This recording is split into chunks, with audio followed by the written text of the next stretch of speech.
Happy Easter, everybody. My name is Bill Moran, and I'm here on Sunday to tell you about how all of us are getting screwed over the past couple weeks. 2 weeks ago, Congress passed the $2 trillion CARES Act, which promised to provide much needed economic relief and stimulus to workers and small businesses. Immediately, lawmakers jumped in front of every camera possible to call this our 9/11, our Pearl Harbor, our 9/11 plus Pearl Harbor times 532 moment.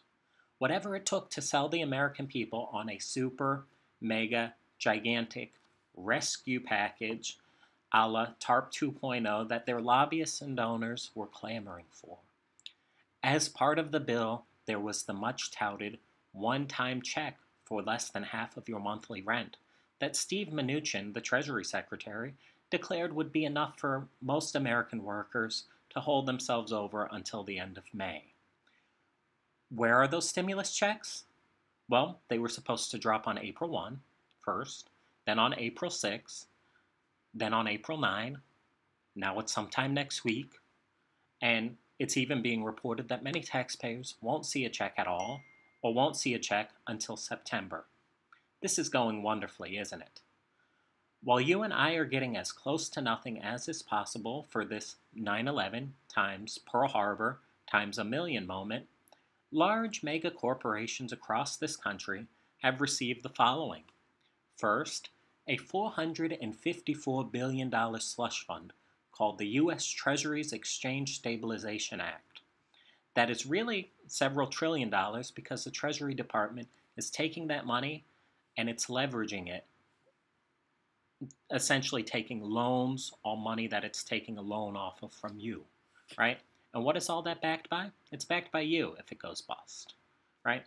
This goes to every mega corporation in town, starting with, but certainly not limited to, cruise ship companies that offshored to dodge U.S. taxes, gigantic hotel chains, every airline ever, especially the ones that stack extra seats onto the plane so that you're like really crammed in. Yeah, those guys get more. Then there's the much vaunted Paycheck Protection Program. This was initially to be administered by the Small Business Association, except for only about 5 people work at the Small Business Association, so they took this massive program and routed it through the banks. The banks benefit, of course, because now they can charge loan origination fees and whatever other service fees on top of everything else that they're already taking, right?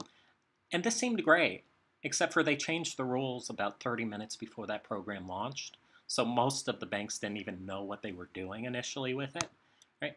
That program was designed for small businesses to be able to get a loan initially that is forgiven for 2.5 times their monthly payroll costs. Sounds great, right? Except for there's no money left. There's no money left. Small businesses aren't getting any of that money. And why is that? The reason for that is the definition of a small business. It may surprise you that McDonald's, Hilton Hotels, Marriott Hotels, Century 21, 7-Eleven, Hertz Rental Car, all of those are considered small businesses, right? Who would have thought? It's because they're set up as franchises. So rather than looking at it as one giant business, as most of us do, right? Congress and the Treasury Department and the Small Business Association, they look at it as tens of thousands of very tiny businesses. So let's say you run a coffee shop or, do podcasts, for instance, right? Do you qualify for this loan? Probably. Are you going to get it? No, because all that money has already went out the door to McDonald's and large Wendy's, KFC, large corporations got all that money. There's nothing left, right? Then there's also the expansion of the Economic Injury Disaster Loan Program. That was conveniently not publicized, and it would be a great program actually for a lot of folks. What they changed is they made it so that small businesses that were impacted by this could get $10,000 in an immediate advance that's forgiven. All they have to do is show that their business was somehow impacted by this, right? Would benefit a lot of people.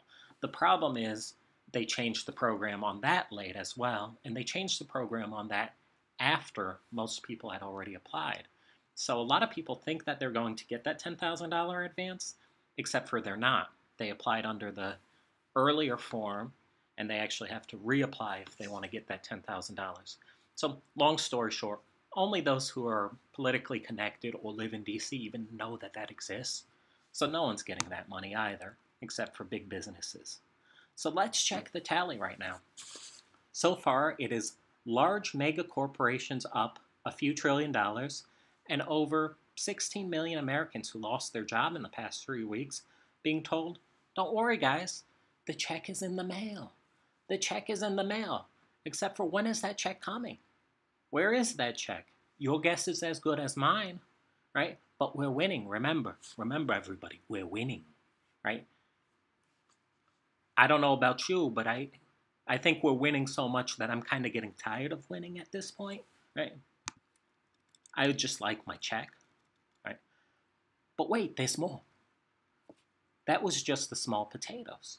Just yesterday, or actually Friday, let me correct, right? On Friday, the Federal Reserve announced that they were handing out $2.3 trillion to, wait for it, hedge fund managers managing high-yield junk bonds like your BlackRock, right?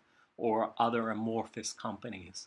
This is money not only on businesses, but on monocle-clad monopoly men outright gambling on businesses that have no intention of ever paying back a single penny on these, with the Federal Reserve just tossing the money out the window so that the Scrooge McDucks of the failed business world can just, dive into their, gold swimming pools. And we're not getting anything. In fact, we're the ones covering all of that, right? What happens when they don't pay on those? Nothing. You're paying for it. And this is in addition to the $1 trillion per day in overnight loans and $1 trillion per week in 14-day loans that the Federal Reserve has been pumping into large banks since March 20th. Do you get it yet? You get a one-time $1,200 stimulus check that doesn't even cover a half month's rent and groceries. Scratch that. Where is that check?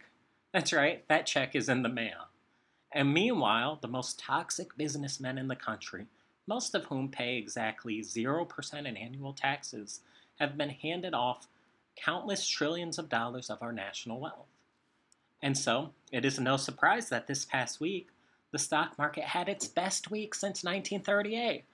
Let's pull up this image right here. Right? Alright, I'm pulling up the image. Right, the Dow's best week since 1938. Oh, look down here. It says more than 16 million Americans have lost their jobs in 3 weeks. Best week since 1938. Oh, more than 16 million Americans have lost their jobs in 3 weeks. Right? Don't even believe everything I've said already. Just look at this image. We're getting scammed. It's right there. It's right in front of you. Right? Most people on Main Street, can't even pay their bills right now.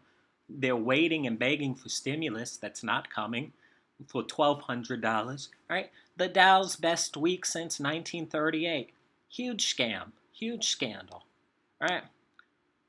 Now, ladies and gentlemen, you know more about the CARES Act, or it turns out it's actually the Nobody Cares Act, than you did a few minutes ago. Don't worry, we'll all be in the breadlines with you. Have a wonderful and happy Easter, everybody. Thank you. Bye-bye.